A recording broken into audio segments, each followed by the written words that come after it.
투자자 입장에서 빠르고 정확한 시황을 전달드릴 최경진의 퀵 시황입니다.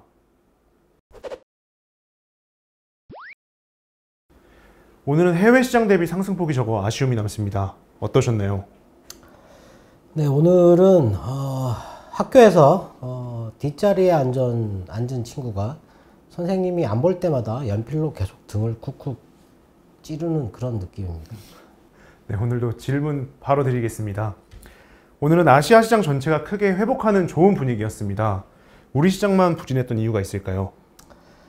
네, 일단 우리 시장만 부진한 이유를 찾기는 좀 어려울 것 같은데, 일단 우리나라 시장이 최근에 7월달 들어가지고 하락한 폭이 아시아 시장에서는 제일 작습니다. 그렇기 때문에 조금 반등이 좀 작지 않았을까 라고 생각을 해볼 수 있을 것 같고요. 그리고 두 번째로 생각해 볼 수 있는 거는 기업들의 실적이 계속 나오고 있는데, 좋은 실적이 나오고 있어요. 나오고 있는데, 이 증권사들이 기대한 전망치가 있거든요. 그거를 크게 넘어서지 못하고 있어요.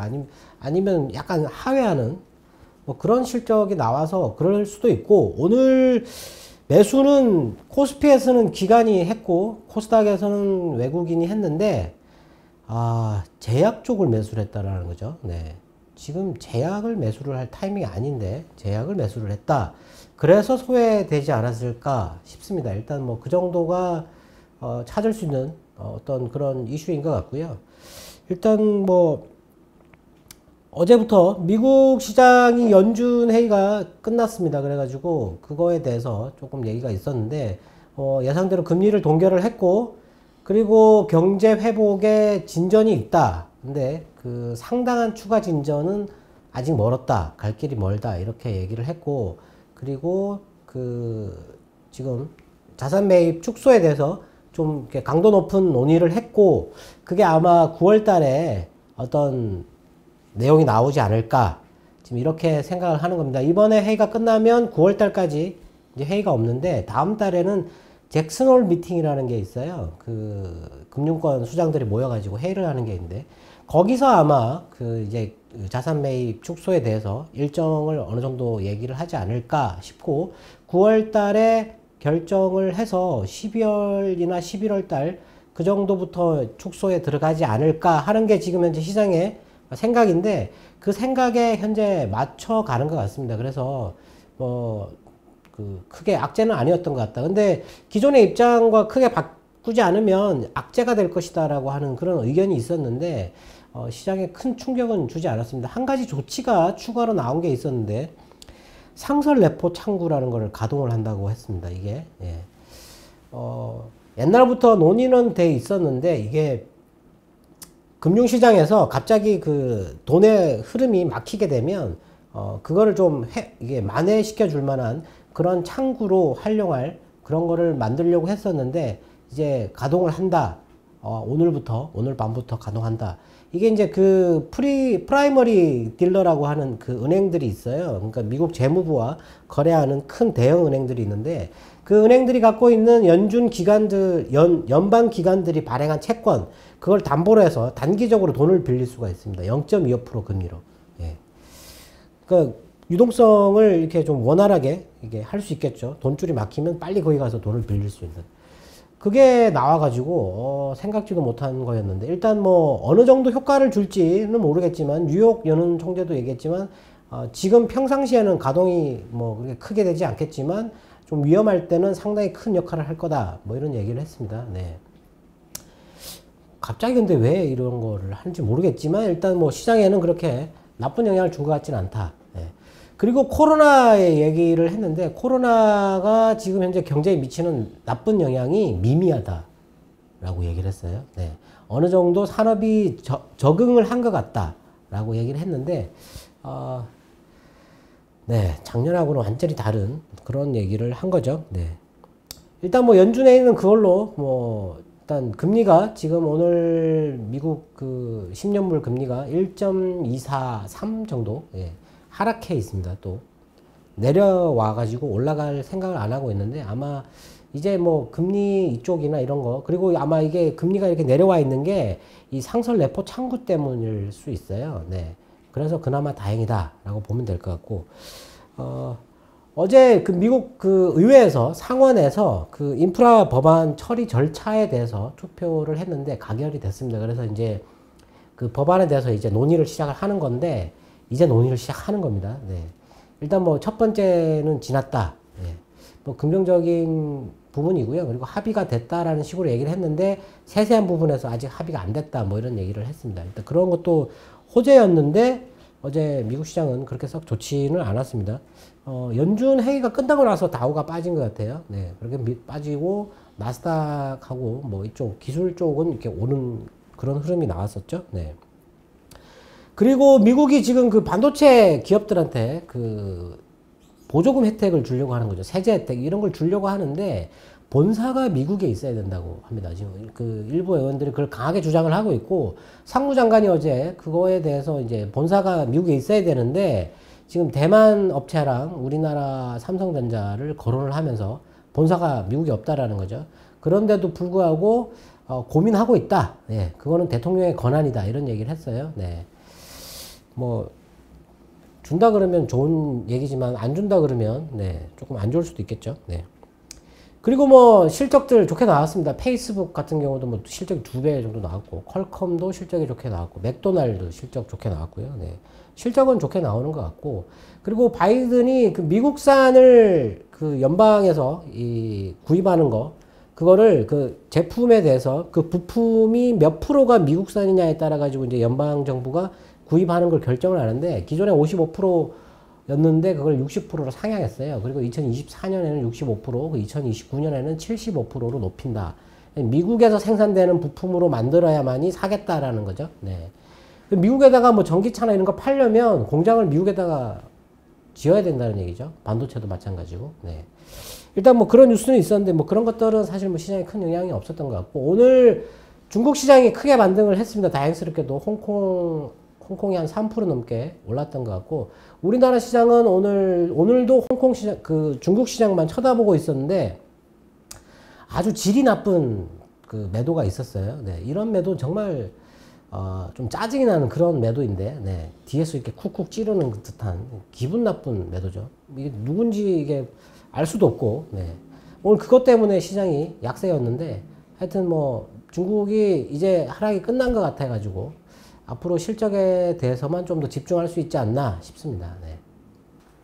네, 말씀처럼 홍콩의 반등은 좋았습니다. 하락이 끝났다고 할 만한 뉴스가 있었을까요? 네. 참 어이가 없는데 진짜. 어제 저녁에 중국의 증감회 증권관리감독위원회라는 게 있습니다. 거기서 부총장이라고 하는 그 사람이 주요 증권사들 임원들과 하상회의를 했다고 합니다. 네. 그래서 정부와 관련된 펀드들이 이게 시장에 개입한 게 아니냐, 뭐 그런 추측을 한다라는 그런 뉴스가 있었는데, 어제 그 회의를 했다라는 거는 블룸버그에서 보도가 됐었어요. 네. 그러고 나서 이제 오늘 오른 거다.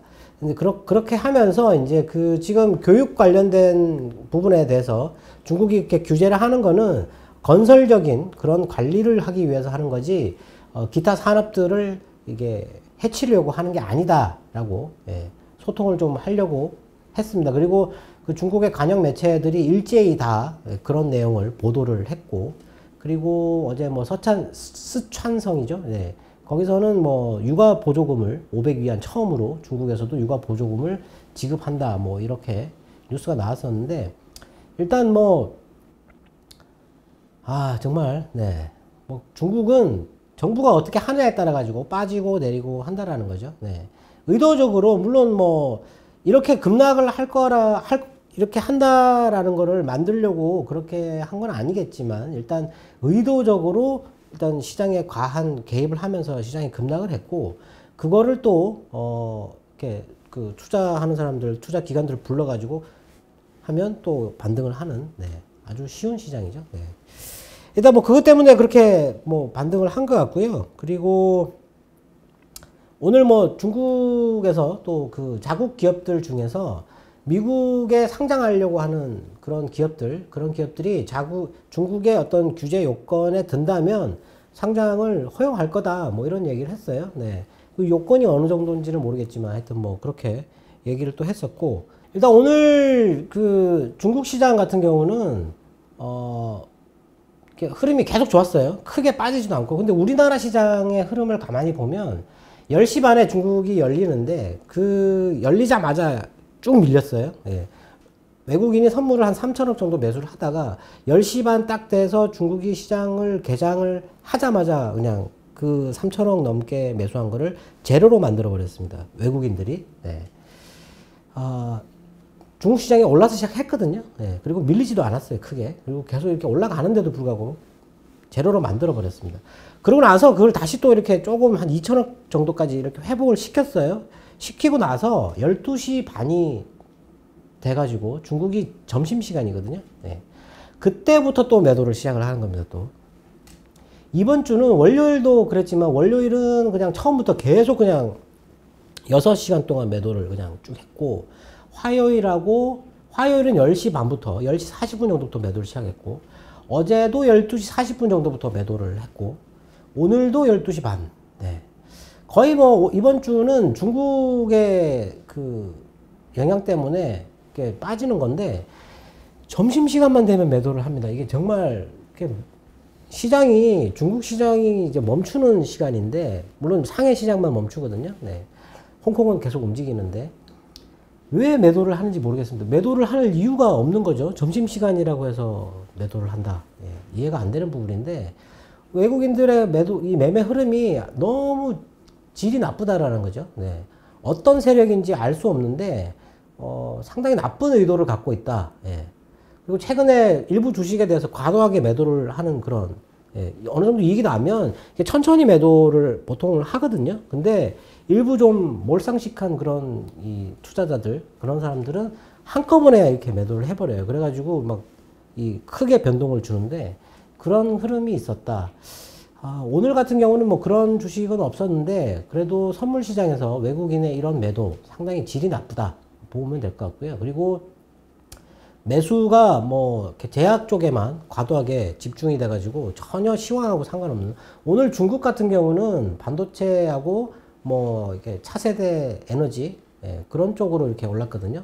그 국방 관련돼 가지고 이게 올랐는데, 우리나라는 뭐 그런 거하고 또 상관없이, 네. 아침에 그 우리나라 부총리가 이 세 가지 산업에 대해서 반도체와 전기차와 바이오에 대해서 특별 지원법을 추진하려고 한다. 뭐 이런 얘기를 했었어요. 그리고 뭐 얼마 뭐 돈을 지원하는 거 이런 거 얘기를 했었거든요. 그래서 그쪽이 조금 괜찮았었는데 유지가 못됐습니다. 오르던 걸 거의 대부분 다 이렇게 밀려버리는. 그리고 오늘 삼성전자의 실적, 그리고 LG전자의 실적, LG이노텍의 실적, 뭐 이렇게 실적들이 나왔었는데, 실적이 뭐 이미 알고 있었지만 나쁘지 않고, 그리고 이제 컨퍼런스 콜을 해가지고 앞으로도 괜찮을 거다라는 그런 얘기를 했어요. 그리고 오늘 중요한 건 환율이 어제 고점이 1157원이었는데 오늘 장중에 1144원까지 빠졌거든요. 그러다가 지금 다시 또 1147원 정도까지 살짝 올라가고는 있긴 한데, 환율이 이렇게 떨어지면 외국인의 매수가 들어와야 되거든요. 외국인이 마감 전에 한 30분 동안 매수한 게 3시 정도부터 매수를 조금 했는데 한 30분 동안 매수한 게 한 1000억 정도 매수가 들어왔습니다. 중국 시장하고는 거의 상관없이, 네. 오늘 뭐 대만도 그렇고 뭐 상해도 그렇고 다 1%씩 이렇게 올라가는데 우리나라 시장은 5포인트 올랐다라는 게, 네, 좀 많이 안타까운 부분이죠. 7월 달에 지금 현재 우리나라가 빠진 게 지금 한 1.7% 정도 빠졌어요. 대만은 한 2.4% 정도 빠졌다가 오늘 1%가 올랐으니까 우리나라보다 조금 더 회복하는 거고, 그리고 중국 같은 경우는 지금 홍콩 H 같은 경우는 14%, 홍콩 항생 같은 경우는 한 10% 정도 빠졌더라고요, 보니까. 네. 미국 시장은 7월 달에 올랐습니다. 네. 하여튼 뭐 그 소외될 만한 그런 요인은 없었는데 외국인의 좀 매도가 질이 나빴다. 네. 뭐 굳이 해석한다면 오늘 나왔던 실적들이 기대치에 미치지 못했다라고 분석을 할 수 있을 것 같은데, 좀 많이 아쉬운 그런 날이었습니다. 오늘도 투자자분들의 궁금증이 해소되었길 바라겠습니다. 네, 어제부터 나타난 그 몇 가지 종목들, 상승하는 종목들이 있었고요. 그리고 삼성전자의 컨퍼런스 콜에서 지금 D램과 낸드의 그 재고가 아주 낮은 수준에 있는데 이게 3분기, 4분기까지 지속될 것 같다라고 얘기를 했습니다. 그러니까 수요가 많다는 얘기죠. 근데 애플도 그 반도체 부족 때문에 아이폰과 아이패드의 생산에 타격이 있을 것 같다 이런 얘기를 했어요. 그러니까 부족이 해소가 완전히 되지는 않는데 그래도 지금 그 D램하고 낸드가 지금 상당히 낮은 재고를 유지한다라는 얘기는 시스템 반도체는 아니지만 같이 들어가야 되는 거니까 이게 지금 수요가 아직은 크게 살아있다라고 봐야 되는 거겠죠. 네. 지금 올라간다고 방향을 이렇게 잡고 있는 그런 주식들에 대해서는 지속적으로 관심을 좀 더 가져야 될 것 같습니다. 네. 그리고 질문이 하나 있었는데, 늦게 질문을 달아주셔가지고, 네.